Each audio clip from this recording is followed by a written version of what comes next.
Thrissur medical കോളേജിൽ ചികിത്സയിലുള്ള തിരുവമ്പാടി ദേവസ്വം വെടിക്കെട്ട് ലൈസൻസി സതീഷിന്റെ നില അതീവ ഗുരുതരമായി വെന്റിലേറ്ററിൽ തുടരുകയാണ്.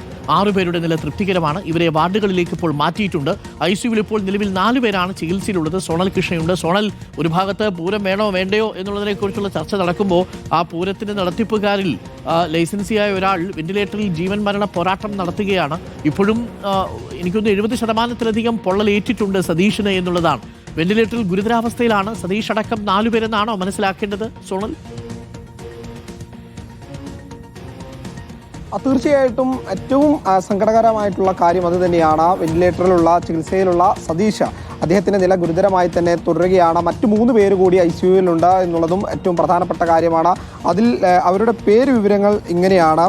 ഒന്ന്, ICUവിൽ തുടരുന്നത് വിഷ്ണു, ഉണ്ണികൃഷ്ണൻ, രാകേഷ് എന്ന് പറയുന്ന ആളുകളാണ്. അതുകൂടാതെ വെന്റിലേറ്ററിൻ്റെ സഹായത്തോടു കൂടി സതീഷും അതിഗുരുതരമായിട്ടുള്ള സ്ഥിതി നേരിട്ടുകൊണ്ടിരിക്കുകയാണ് എന്നുള്ളതാണ് ഡോക്ടർമാർ പറയുന്നത്. പക്ഷേ ഏത് വിധേനയും അവരെയും ജീവിതത്തിലേക്ക് തിരിച്ചു കൊണ്ടുവരുവാൻ വേണ്ട എല്ലാ സംവിധാനങ്ങളും ഒരുക്കിയിട്ടുണ്ട് എന്നുള്ളതാണ്. മറ്റൊരു ആശ്വാസകരമായിട്ടുള്ള കാര്യമെന്ന് പറയുന്നത് 6 പേരുടെ നില അത് തൃപ്തികരമാണ്. അവരെ വാർഡുകളിലേക്ക് മാറ്റിയിട്ടുണ്ട്. വിദഗ്ധമായ ചികിത്സ ഉറപ്പുവരുത്തിയതിനു ശേഷം നാളെ അല്ലെങ്കിൽ മറ്റന്നാളോ അവരെ വീടുകളിലേക്ക് അയക്കും എന്നുള്ള ആശ്വാസകരമായ കാര്യം കൂടി തൃശൂർ മെഡിക്കൽ കോളേജിൽ നിന്ന് ലഭിക്കുന്നു എന്നുള്ളതാണ് നമുക്ക് ഈ നിമിഷം പങ്കുവയ്ക്കാനുള്ള കാര്യം. എന്തായാലും നിലവിലെ സാഹചര്യം അനുസരിച്ച് അവർക്ക് വേണ്ട എല്ലാ ചികിത്സയും ഉറപ്പുവരുത്തും എന്നുള്ളതും ആരോഗ്യവകുപ്പ് വ്യക്തമാക്കിയിട്ടുള്ള കാര്യമാണ്. നിലവിൽ 10 പേരാണ് തൃശൂർ മെഡിക്കൽ കോളേജ് ആശുപത്രിയിൽ ചികിത്സയിലുള്ളത്.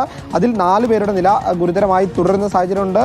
മറ്റ് 6 പേരുടെ നില തൃപ്തികരമാണ് എന്നുള്ള കാര്യം കൂടി പങ്കുവയ്ക്കേണ്ടതുണ്ട്. മറ്റ് 2 പേര് ജൂബിലി ആശുപത്രിയിൽ ചികിത്സ തേടിയിട്ടുണ്ട്. അവരുടെ ആരോഗ്യസ്ഥിതിയും തൃപ്തികരമാണ് എന്നുള്ള കാര്യമാണ് പങ്കുവയ്ക്കുന്നത്. എന്തായാലും DNA പരിശോധന ഉൾപ്പെടെ തിരുവനന്തപുരത്ത് പുരോഗമിക്കുന്ന സാഹചര്യമുണ്ട്.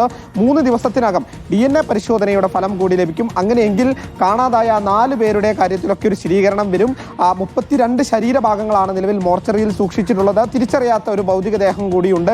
അങ്ങനെയെങ്കിൽ ഈ DNA പരിശോധനയ്ക്ക് ശേഷം അതൊക്കെ ആരുടെയാണ് എന്നുള്ള കാര്യത്തിലൊക്കെ ഒരു തീരുമാനം വരും. ഈ ശരീരഭാഗങ്ങൾ ഒരാളുടേത് തന്നെ, അങ്ങനെ അവരുടെ തന്നെ ആവാനുള്ള സാധ്യതയൊക്കെ പരിഗണിക്കുന്നുണ്ട്. നിലവിലെ സാഹചര്യത്തിന് 3 ദിവസത്തിനകം തന്നെ ഈ റിസൾട്ട് വരിക ചെയ്യും. അതിന് ശേഷമായിരിക്കും തുടർ നടപടികളെല്ലാം തന്നെ സ്ഥിരീകരിക്കുക. അരുൺകുമാർ, ഇതൊരു വല്ലാത്തൊരു കഥയാണ് സോണൽ. കാരണം ഇനി 3 ദിവസം കൂടി 4 പേരുടെ കുടുംബാംഗങ്ങൾ ഇതിൽ ആരാണ് തങ്ങളുടെ കുടുംബത്തിൽപ്പെട്ടത് എന്ന് കാത്തിരിക്കുന്ന ഒരു നിമിഷമുണ്ട്.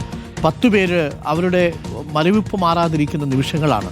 അവരുടെ പ്രിയപ്പെട്ടവർ, വളരെ സാധാരണക്കാരായിട്ടുള്ള മനുഷ്യർ, ഈ നടത്തിപ്പുകാരോ കോൺട്രാക്ട് ഏറ്റെടുക്കുന്നവരോ, അതിൽ നമുക്ക് സതീഷിൻ്റെ കാര്യം വിടാം. അദ്ദേഹം ഒരു വളരെ സാധാരണക്കാരനായ ഈ വെടിമരുന്ന് നിർമ്മാണവുമായിട്ട് ബന്ധപ്പെട്ട് കരാറെടുക്കുന്ന ലൈസൻസി ആയിരുന്നു.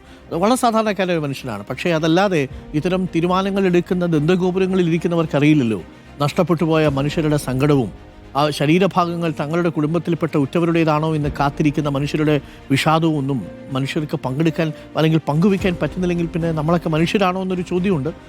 എന്തായാലും ഇന്നിപ്പോൾ തീരുമാനമുണ്ടാവും. പൂരം നടക്കണമോ, ആർഭാടം ഒഴിവാക്കി ലളിതമായി ചടങ്ങുകളോടെ നടത്തുക എന്നുള്ളതാണ്